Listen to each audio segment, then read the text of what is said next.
you very much, Renan, for the introduction. Can everybody hear me? All right, so good afternoon. It is my pleasure to be here. So thank you for having me to present to you in this kind of seminar. And I head FITS, the Laboratory for the Economic Analysis of Transportation Systems out of NYU Tandon.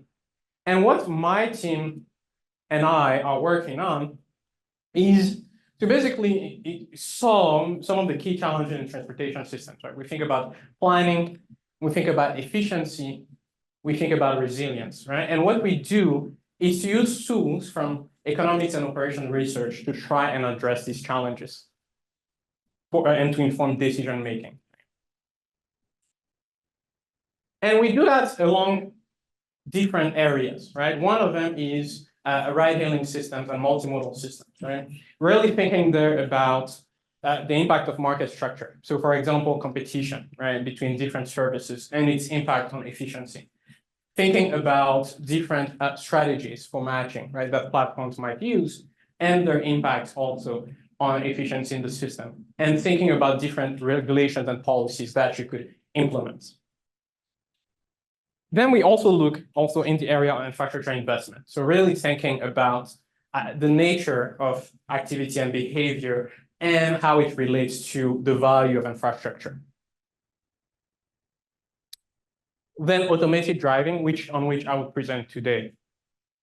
And then what I sort of call a sort of side project, or pet project, that has to do more with the operational infrastructure systems in disaster scenarios. So now in the area of automated driving, which is actually going to be here the topic for today, right? And I will present on safety, liability, and insurance markets in the age of automated driving, and it's work done in collaboration with Dr. Sina Barami at the University of Michigan. So when I started my PhD, right, 6-7 years ago, so in 2017, there was the talk, right, that by 2020, we will have automated vehicles on the roads. It would be great with robo taxis. You want me to drive it. Naturally, it didn't happen, but if we looked in 2022, 2023, there was a sense that we were getting close, right? So you have Cruise, for example, that started operating the robo taxis. Waymo also started operations, right, in different cities in the US. And even around August, September, 2023, for example, Mercedes got approval to have the drive pilot system, right, in Nevada and California. And so there was excitement also because tech companies and different companies have been investing heavily into these sort of technology. And even Tesla, right, has been commercializing their autopilot, right, level 2 type service. And so 2022, 2023, you're thinking, oh, maybe we're getting there. But then not so fast. Around October, November last year, Cruise got involved into some accidents, right, high-profile accidents, which eventually led to that division of GM actually being sort of suspended, right, and they still haven't resumed really operations.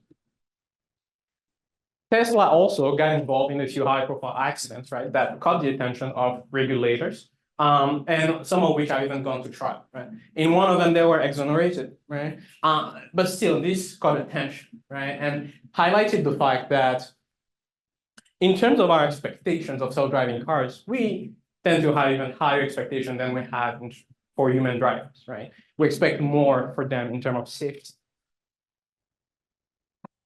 And so therefore, despite many advances, right, of the services, there are still major societal and technical challenges, right, when it comes to the safety of these vehicles. And therefore, we might expect, especially in a mixed driving environment, that we still need to think about the question of responsibility for accidents. And even further on, right, vehicles can still malfunction. And the question is, when that happens, who pays for it? Now, today, how does it work? Okay, you buy your car, okay, from an automaker, and then you get a vehicle, okay? And from then on, except if the automaker has been negligent, right, in a very culpable manner, if an accident happens, you are responsible.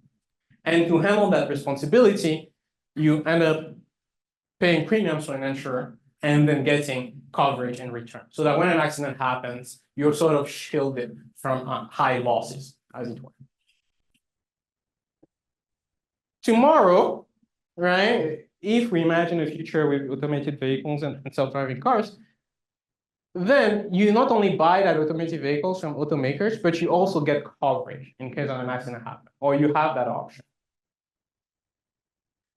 In which case, maybe we will witness the disappearance of what I call here legacy insurance or auto insurance as you know it. Now, while this might be intuitive, again, we sort of slow down and we say, well, not so fast, right? Because the way things works, the legal environment might not be so adequate. Because first, currently, when we look at what automakers have done so far, is that they get to set the rules, right, in terms of when they are liable. For example, Mercedes will tell you, okay, if you activate our drive pilot and we send you a warning, you have 10 seconds. After 10 seconds, we're not responsible for whatever may happen, for example. And even saying, supposing you could even try and recover damages, it can be a costly process, right? In terms of time, in terms of going to courts, in terms of even the expenses associated with that process. Because now you have to demonstrate that not only there was malfunction, but that the automaker was negligent. They could have put in a reasonable effort to avoid the accident, but they didn't. So you have to account for that. So whether the disappearance of that industry is actually a given is not quite so clear, right? Which leads to our first question, or the first question we want to investigate today. Could legacy insurance still have a role to play in the future with automated driving? Another thing that you realize and that might emerge is actually the realization that, okay, on their own, vehicles could be pretty limited, right? For example, there are certain situations, where your automated driving system might not be as performant. So now the question then that even many professors, many researchers here at raise is, well, let's equip the infrastructure, right, with different capabilities that are going to allow us to collect data, to inform the driving of these systems, and to even at times even take control, right, of the vehicles or of a number of vehicles on the roadway to ensure efficiency, safety, and maximize throughput. In this context, then there is a market that emerges, what I call an automated mobility market.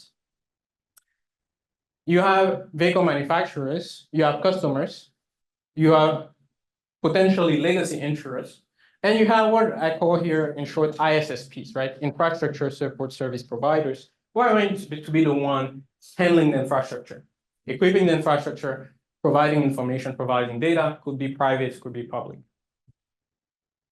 And naturally, you would be paying the OEMs and ISSP to receive a service, and you might also be paying insurers to receive premiums, or to receive coverage, sorry. And the OEM will provide you automated vehicles, potentially also coverage, the ISSP as well, and the insurers potentially coverage. And what I wonder here is, okay, what's meant by the market structure? And by that, the relationship that you allow between the different entities. For example, do you allow OEMs and ISSP to be together? And what are the implications for market performance and for the outcome you will see in terms of safety, liability? And so the sort of three questions I want to answer today is the first one, right? So could legacy auto insurers still have a role to play in the age of automated driving? The structure of the automated mobility market and its effects on what the outcome you observe. And then eventually, whether there are regulations you could put in place to ensure optimal insurance, optimal safety. Now, where does this work sort of fit into the literature, right? So in recent years, there's been a lot of work actually on the question of liability and automated driving, a lot done by Professor Sharon Z at Columbia University, for example, right? And a lot of that work tends to borrow from a long literature on product liability, right?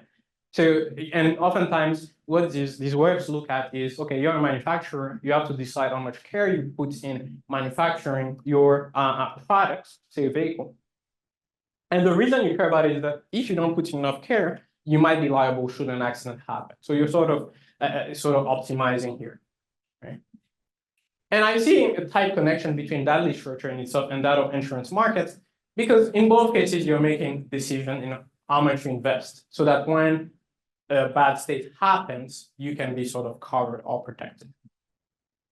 However, when it comes to sort of linking those two, right, in the economic literature, that sort of work hasn't been filled, right? And so that's sort of the space in which this works, that this paper wants to fill.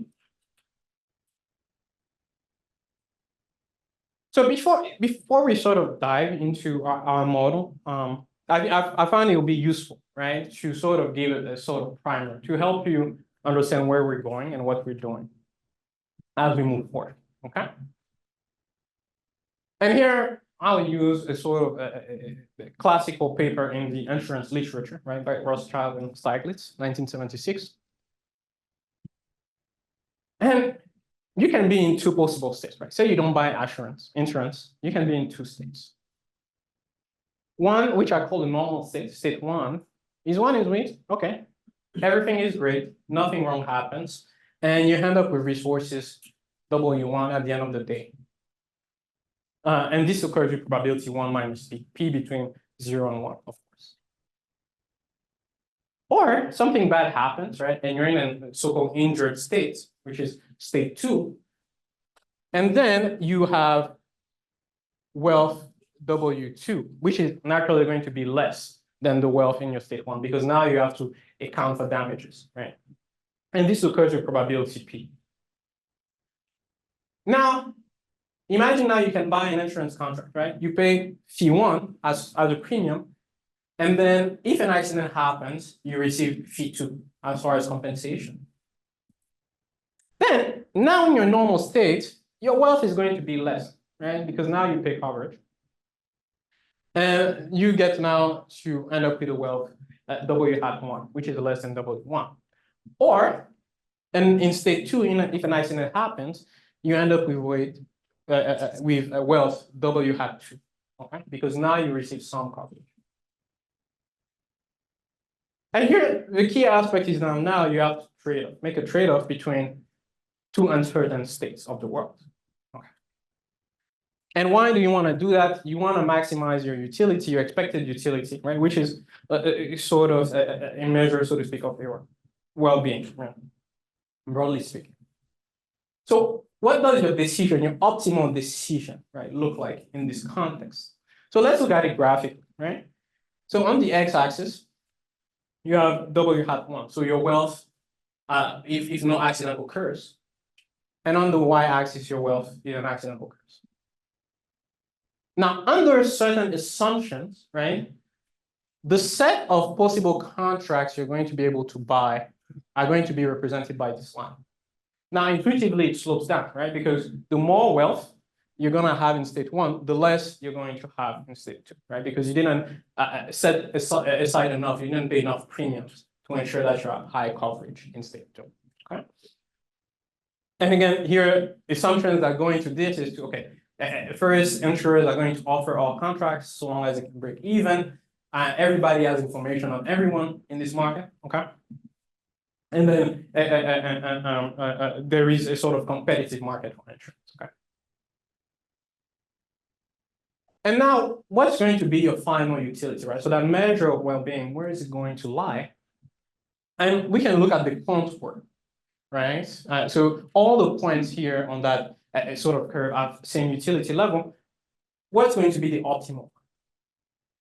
So you go and you do the math, you do the analysis, and when the dust settles, your optimal choice is going to be to actually have the same wealth in two states, right? W hat star here is going to be equal in both states, okay? And we're going to sort of name that situation as full coverage, okay? Meaning that whatever you set aside is going to cover all damages when an accident occurs, okay? And now your wealth in both states is going to be equalized.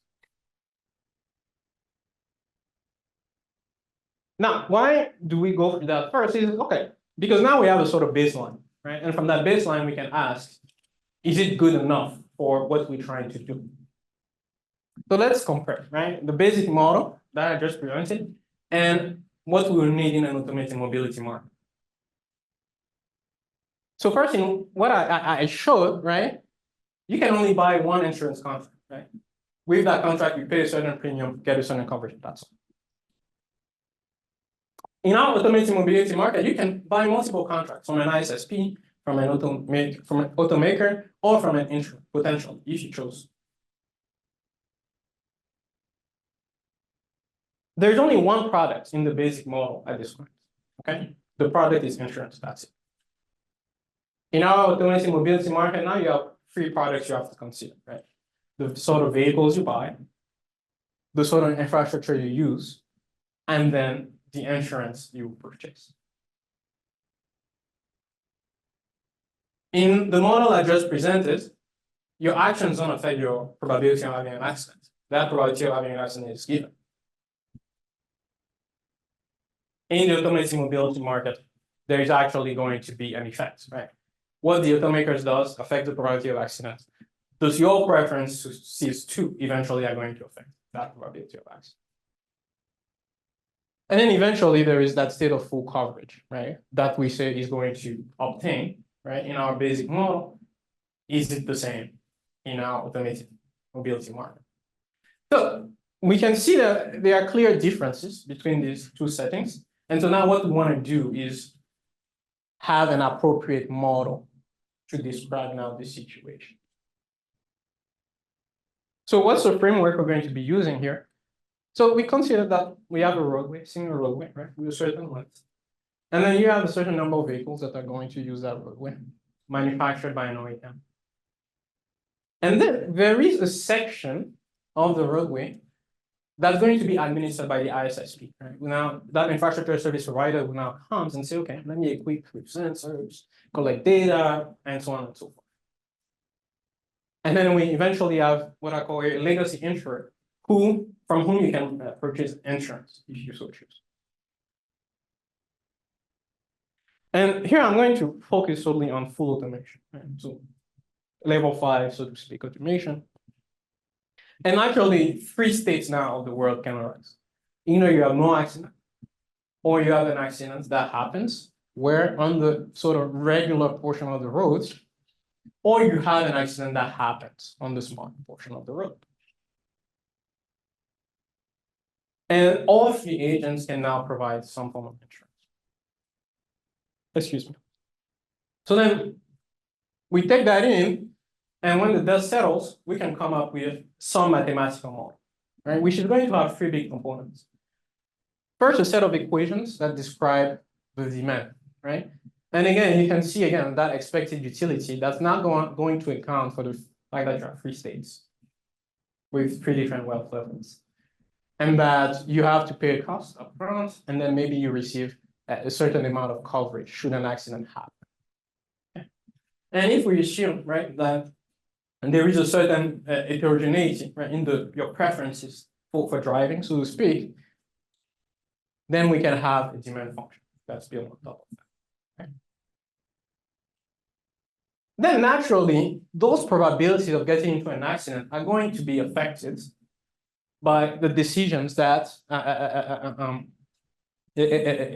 the technology decisions, right? And I'm going to capture this technology decision with an index, right? ZM for what goes onto the vehicle, right? And then ZI for what goes onto the infrastructure. Again, this is a sort of index, continuous index. We can discuss more about that later on.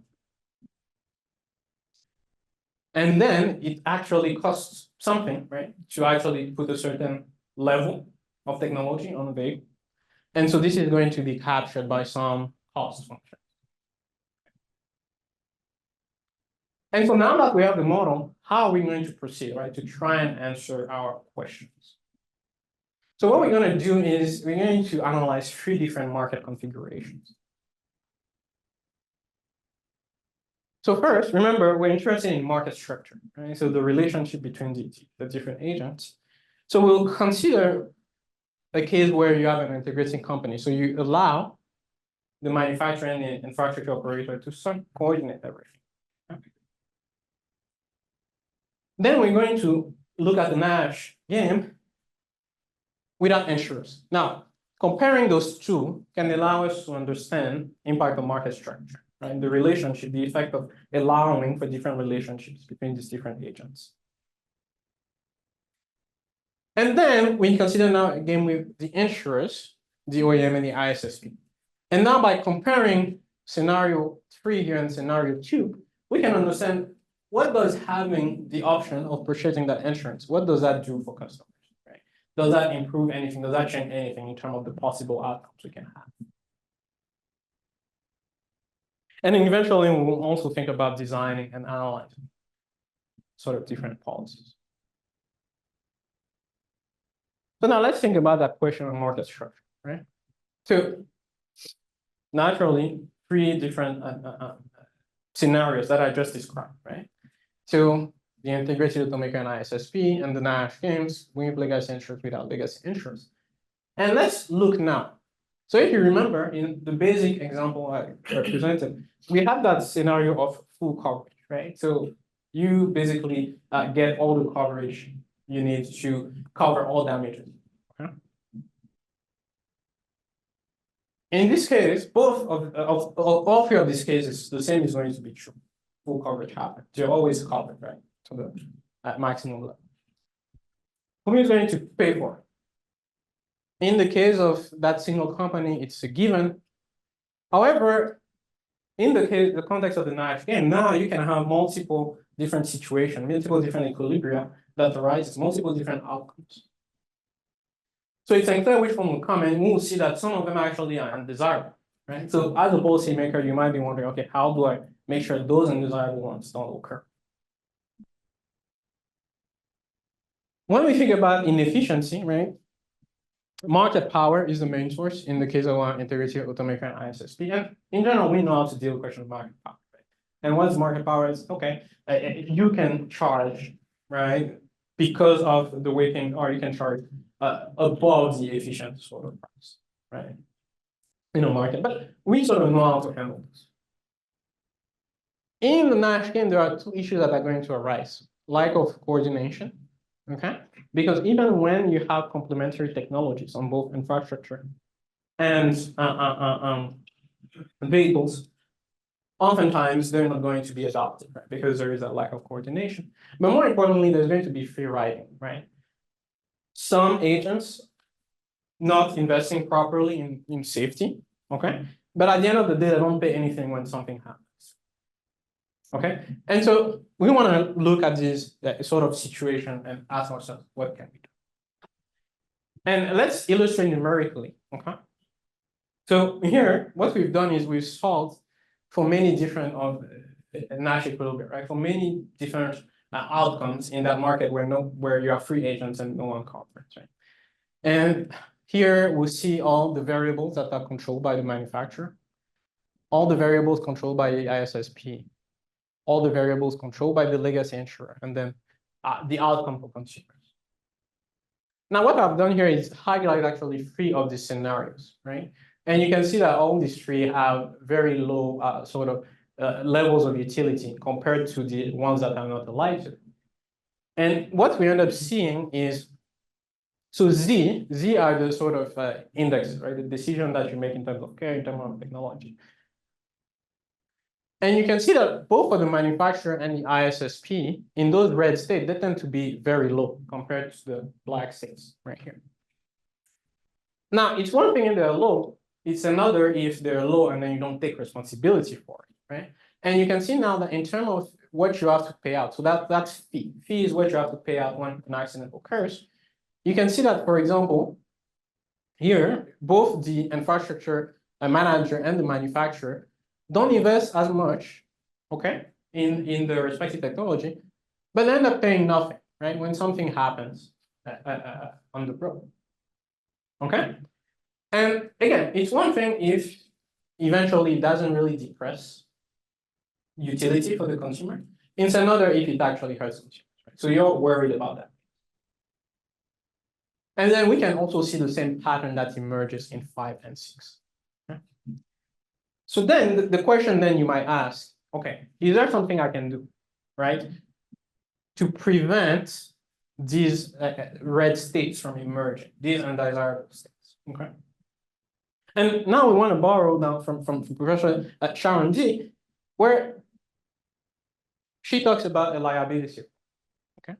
And so in our case, we think about, okay, what's the appropriate liability rule we can implement here? And is it actually going to work?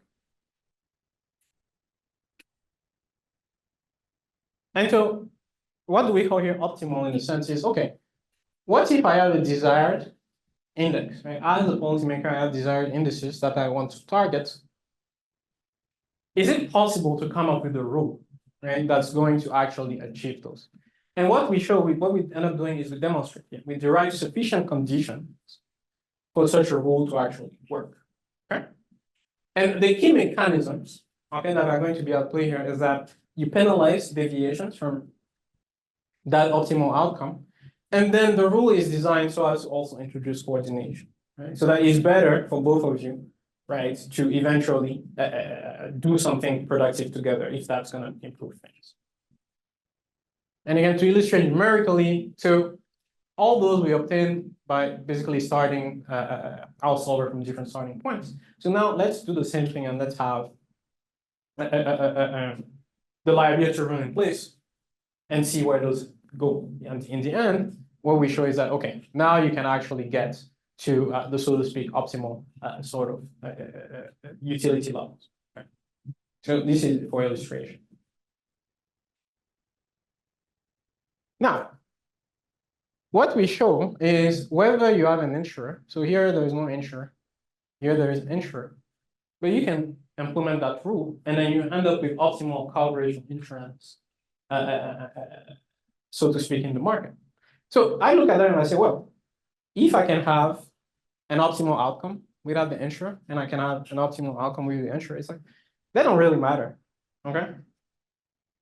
They're here, they're not here, it doesn't matter. So they don't have anything that can put forward on the table, for example, to a consumer and say, hey, you should buy from me. And so in a sense, they're somewhat irrelevant. And so what we're going to do is step back a little and then look at our model, look at our framework and say, okay, of course, we begin with a very basic model. What if we relax some of our assumptions? Okay. And what is it going to imply? Do we see still the same pattern, or are there some specific things that now make them relevant, so to speak? And so the thing you look at in this paper is simply accident cost. So what we've implicitly assumed here is that when an accident happens, you know exactly how much it's going to cost. Okay. What if instead we say, well, you actually don't know. There is a distribution. Okay. And what's going to happen is that the manufacturer is going to say, okay, I pay you up to that amount in damages. Excuse me. And then the insurer is going to come and say, oh, I can also provide additional coverage. Okay. And so now in that market, what's going to happen when you have insurers versus when you don't have? And so the setting is, okay, in practice, okay, we don't know those accident costs. The automaker and the SSP are going to make decisions and say, okay, this is the coverage we provide you. The insurer comes in and say, okay, you can buy some more. And of course, we have to then update our sort of utility formulation for the utility. And so now what do we see, right? So are they relevant? Now, do they make a difference? Does it make a difference whether they're here or not? Yes. So we show that, yes, it makes a difference. Is it a good difference? Yes and no, okay? Why yes? Well, when they're in, there is naturally some competition, right? And if you are the manufacturer and you say, okay, you want to maintain certain level of profit, so to speak, then you have to respond to what they're going to do to a certain extent, right? And eventually that ends up making things a little better for consumers.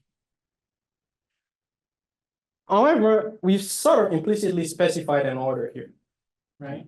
Is that the manufacturer first provides a contract, then the legacy, the manufacturer provides also that contract, right? And then eventually the insurer now provides a contract. Now, when the insurer comes in, now you're dealing now with very high numbers, right? In terms of the risk you have to look into. And so in that space, they can start now to act as a, so to speak, monopoly. Okay. And then eventually it can lead to even higher prices than you had before. So depending on the way you design that market now, having insurers may be good or bad. So you want to be careful, so to speak, with what you do at that level. And so the key takeaways now from that work, from this paper, is that way. So the disappearance of auto insurance is not a given, even especially when there is not an appropriate legal regime. But even when you have that regime, okay, they could still be relevant. Of course, you have to be careful about how you design that market or what you allow to happen in that market as a policymaker. And then what are the next steps now if you wanted to look at that? So I mentioned, right, throughout the paper, I use those sort of indices, right? I say, okay, there is an index that captures sort of the technology on the vehicles. There is an index that captures the technology on the infrastructure. But that's very abstract. What does that mean? Right? If I want now to bring data to this, like, what can I even do? Not very clear. So now, what you actually want to do is to say, okay, well, let's go look at the sort of technologies that are out there. Let's look at the sort of accident data that are out there. Okay? And now let's use them to now construct that sort of index, right? And why does that index matter? Because then it links technologies to accident probability, which is what we were using for in our case. And then eventually you can also link it to costs. And now you can sort of operationalize them. Of course, doing that is not straightforward, especially because, as usual, the data is not very straightforward. So, and then if you remember, when I presented the basic model, I said, okay, the set of contracts you can buy, one of the assumptions is that everybody knows everything about it, right? I know your accident risk, you know your accident risk. In practice, again, that's not clear, right? For example, as the OEM, as people are using your vehicles, you're collecting data, and you have a certain sense even of your own vehicle performance that the insurer might not have, for example. And if we allow now for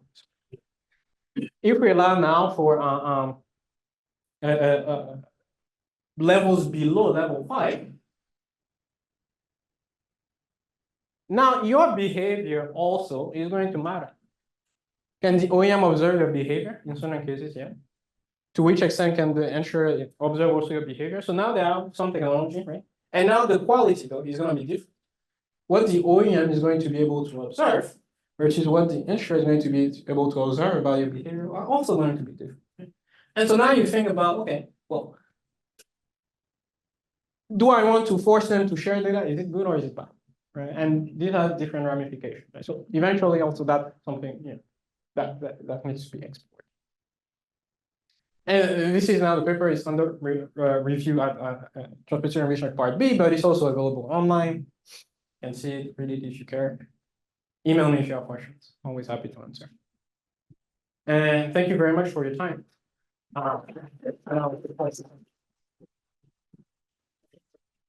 Okay, do we have questions for Professor Vignon here in the classroom?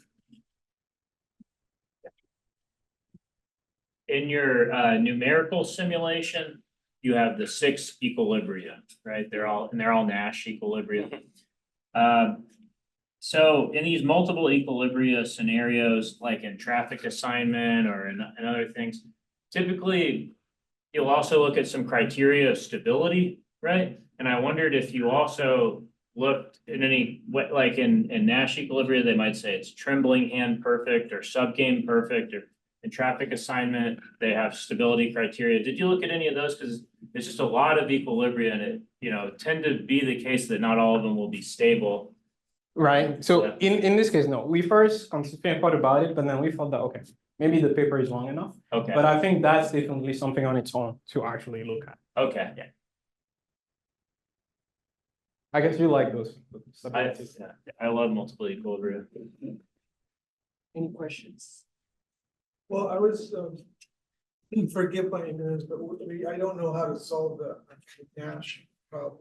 So if you could walk us through it, that would be great. So maybe on slide 34, I really didn't understand what the 6 cases were. And then I think I understood who was rewriting, but I didn't get how it's manifested In the numerical Yeah, sort of that's results. what I- Yeah, definitely.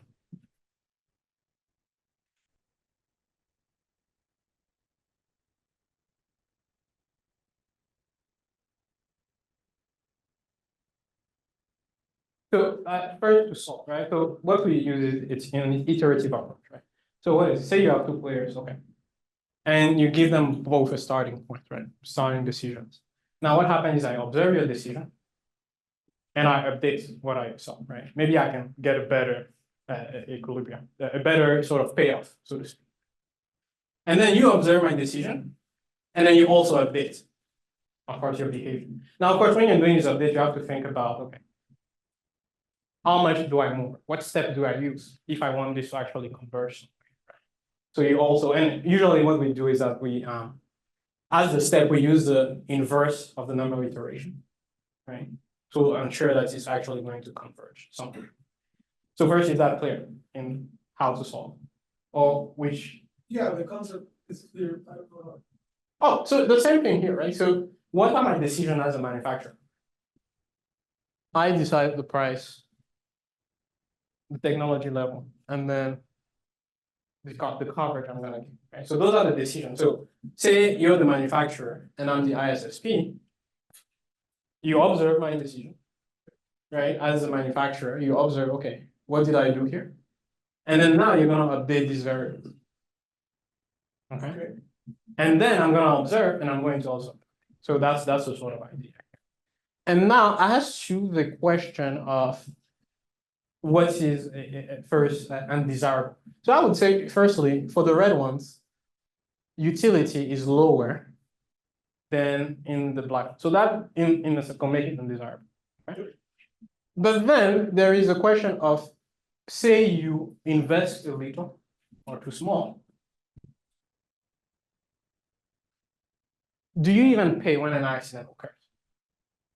Right? Because I would expect, okay, if you have a small investment in safety and then an accident occurs, well, you should get some fair share based on the precautions you've taken, right? And in those don't also. So that's what I mean by undesirable. Does that clarify? Yeah, and then who's free riding and where do you see it? Yeah, so the free riding occurs then from saying, I'm not investing.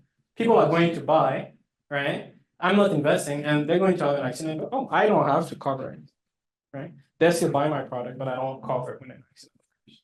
Okay, Is what I mean by free riding. and then the policy that you're suggesting is? Where is that? So the liability rule, right? You implement that rule that basically says, based on the technology levels that you have, I'm going to now penalize you if you deviate from what I say is preferable for society.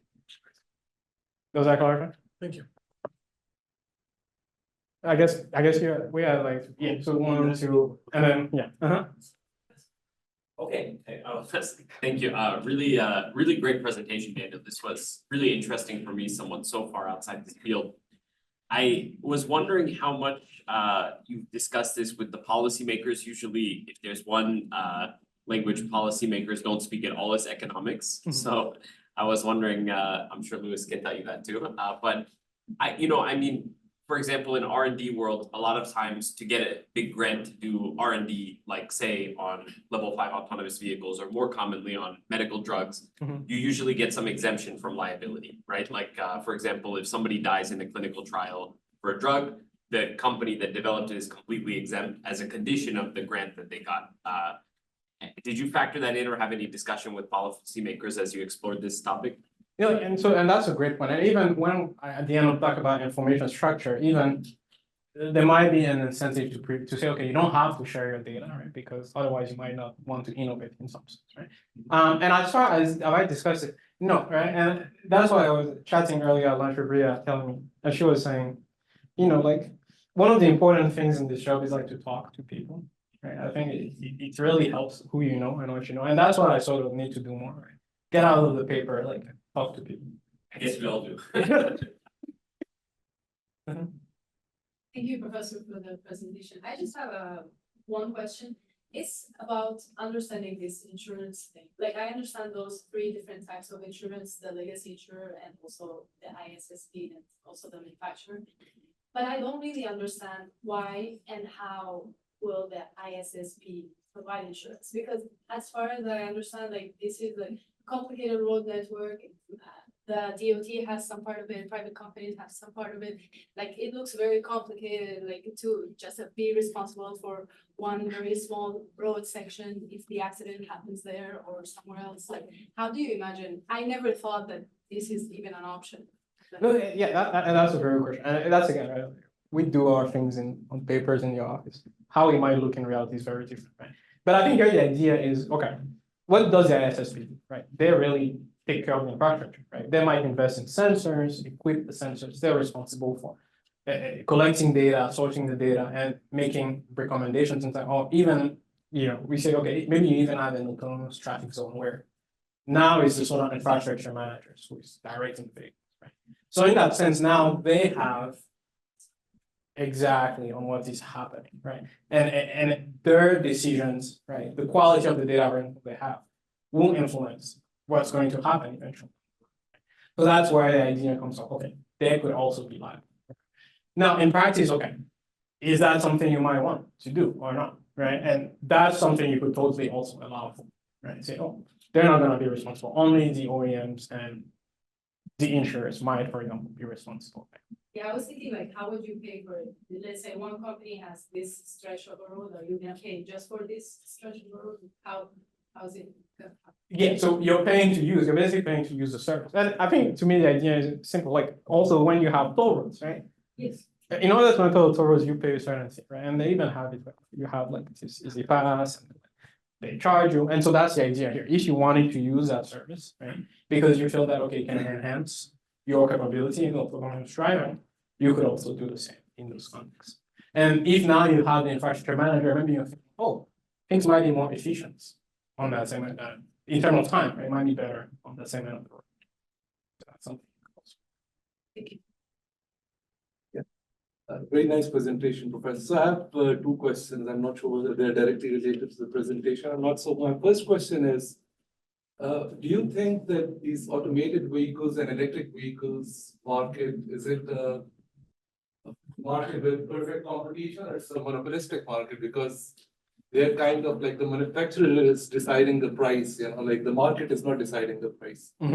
And the second question is that, do you have any idea, like how do they see on the consumer's perspective, like what's the maximum willingness to pay, like, because that's how they would decide like how the consumers are benefiting from this. Yeah, very good question, very good question. Yeah, as far as the market, like oftentimes, like it's not perfect competition. Usually like more as sort of an oligopoly, right? So you have multiple actors. They each have a bit of control because even their products are gonna be different. Right, my There's not homogeneous. right, like my Elantra versus my Bolt, okay, different features, right? So to a certain extent, you have a bit of leeway on how you price and so on and so forth. And even then, the cost of entry, right? Not everyone can get up and manufacturer rate. So you have these issues. And here, as in a model, and at least in the automaking business, as model just one company, right? And It's one company. yeah, eventually you could also try and have an extension of this huge competition and so on and so forth. As far as the willingness to pay, I think companies do a lot of studies, right? But I think sometimes they can also get it wrong, right? More recent example has to do with, say, EVs, right? Okay. You begin here 2023, wait, 2024. So 2023, right? You begin here 2023, okay. A lot of inventory for electric vehicles. People say, yeah, this is the future, the Ford of the world, and so on and so forth. Say, hey, we're gonna, turn a lot of vehicles to, electric vehicles by such and such period, making big investments. By the end of the year, now they're taking a step back. Oh, maybe we'll delay a little, right? They're seeing a lot of unused inventory because they're sort of overproduced compared to what customers are going to buy, right? And so now they're stepping back a bit and say, well, maybe we need to rethink this. So did they conduct studies to, so I'm sure they did, okay? Did they get it wrong a little? Yeah, they also did, right? So yes, that also happens, right? And then eventually from our perspective, we say, okay, it's one thing to ask people, okay, and then they tell you something. It's another now to say, okay, well, let's look actually what people do and then try to infer now willingness to pay for certain features.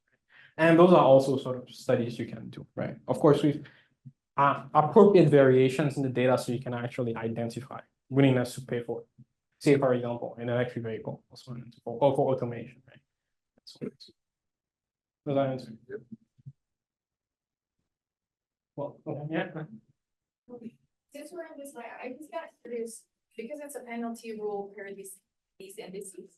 I was wondering if you can provide some insight, how do we define such indices threshold? And then across different entities, say at the municipal level, at the state level, priorities differ. So then how do we define these critical indices that govern the penalty when there's so many things and varying things to account for these critical indices that does the penalty? Very good question. So I think the first thing I think you mentioned is the different levels, right? And I think that's important because even if I'm a car manufacturer and I'm manufacturing vehicles, I probably want some skill. I don't want to have to design a vehicle differently than I do in Michigan than I do, say, in California. And you even see that with, say, emission mandates. California might set up emission mandates and then, okay, air vehicles everywhere are going to be the same because okay, it doesn't make sense to try to do it different. And so now, for example, these ones are going to matter, right? If you have to set them differently across places, there is some sort of issue. I think first thing. And I think you ask about the penalization, right? So how will you even enforce that in a sense? Because okay, something has happened, now you need to assess. Did they actually have that level of care or not, right, in practice? Right? So yeah, so those are things in practice, and those are not things that I've thought about. Okay, how is it going to be adjudicated in practice? What I thought about and discussed a little is, as far as these indexes, even like, what do they even mean? You need to tie them to reality at some point, right, to make them something workable, right? And then we can now think, okay, how do I observe these things? Third question. So I think that as it's 2:50, we should stop here, but if you want to talk with Professor Vignon, come here. So let's again, thank you, Professor Vignon, for being there today. Thank you very much.